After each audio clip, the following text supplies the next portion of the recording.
자꾸 재발하는 내성 발톱, 결국 외과로. 오늘은 내성 발톱의 원인과 증상, 치료 방법과 수술 시 고려해야 할 점 등을 알아보겠습니다. 내성 발톱은 발톱이 자라는 방향이 피부 쪽으로 휘어들어가 주위 피부를 자극하고 파고드는 상태를 말합니다. 주로 엄지발가락에 많이 발생하며 발톱이 피부를 찌르면서 염증과 부종, 심한 통증을 유발합니다. 심한 경우 유가종이 생기거나 고름이 차는 등 감염으로 이어질 수 있어 조기 치료가 중요합니다.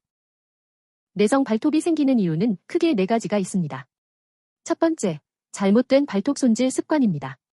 내성 발톱으로 내원하시는 환자분들의 대부분은 발톱을 매우 바짝 깎는다고 합니다. 짧게 자르면 발톱이 자라는 과정에서 살 속으로 파고들 가능성이 높아집니다. 두 번째, 신발에 의한 압박입니다. 앞이 좁거나 꽉 끼는 구두 또는 운동하는 발가락을 압박하여 내성 발톱 위험을 높입니다.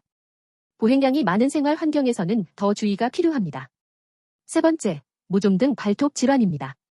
무좀으로 발톱이 두꺼워지면 발톱 변형이 생기고 발톱 주변 피부를 더 강하게 누르게 됩니다. 네 번째, 과체중과 발 구조입니다. 발에 가해지는 하중이 크면 발톱이 살을 파고들 확률이 높아지며 무지외 반증 같은 발 변형도 내성 발톱의 원인이 됩니다. 내성 발톱의 증상으로는 발가락 끝이 붓거나 열감이 느껴질 수 있습니다.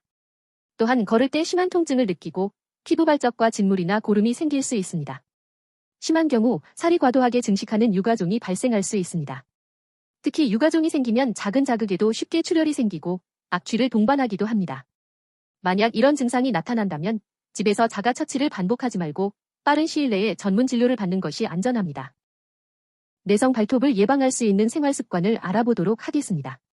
우선 발톱을 자를 때는 일자 형태로 깎고 끝 모서리는 자르지 않아야 하며 발톱이 1mm 정도 나오도록 길이를 유지해야 합니다. 또한 하이힐이나 앞이 좁은 신발은 피하고 통풍이 잘 되는 신발을 신는 것이 좋습니다. 발은 항상 청결하고 건조하게 유지하는 것이 좋습니다. 간혹 예방 수칙을 지켜도 내성 발톱이 재발하는 경우가 있는데 발톱 모양과 발 구조, 생활 습관 등 복합적인 요인으로 재발하는 경우가 많습니다. 만약 경미한 내성 발톱이라면 발톱과 피부 사이에 치실이나 면봉을 넣어서 압력을 줄이는 간단한 방법을 시도할 수 있습니다. 또한 발톱 교정 스트립이나 발톱 교정 와이어도 도움이 될 수 있습니다. 하지만 통증이 심하거나 염증이 반복된다면 외과적 치료가 필요합니다. 내성 발톱의 외과적 치료 방법은 크게 4가지가 있습니다. 발톱 일부 절제술은 살을 파고드는 발톱만 부분 절제하는 방법입니다. 만약 무좀으로 인해 발톱 변형이 심할 경우에는 시술이 어려운 경우도 있습니다. 재발이 잦거나 염증이 심한 경우에는 발톱 전체를 제거하기도 하며 발톱은 그대로 두고 부풀어 오른 양쪽 피부 조직을 절제하는 경우도 있습니다.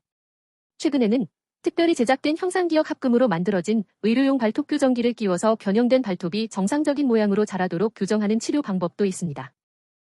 내성 발톱 수술 후에는 감염 관리를 위해 소독과 항생제 사용은 필수입니다. 의료용 발톱 교정기 시술을 받은 경우 10일에서 15일 후면 정상적인 발톱이 자라기 시작합니다. 또한 재발 방지를 위해서 수술 후에도 올바른 발톱 손질과 통풍이 잘 되는 적절한 신발을 신는 것이 중요합니다. 대부분의 경우 수술 당일부터 보행이 가능하지만 통증이 심한 경우 무리한 활동은 피하는 것이 좋습니다. 내성 발톱 치료를 받기 위해 병원을 선택할 때에는 발톱 부분 절제술이나 연부 조직 절제술 등 다양한 외과적 치료 경험이 풍부한 외과 전문의가 있는 곳을 선택하는 것이 좋습니다.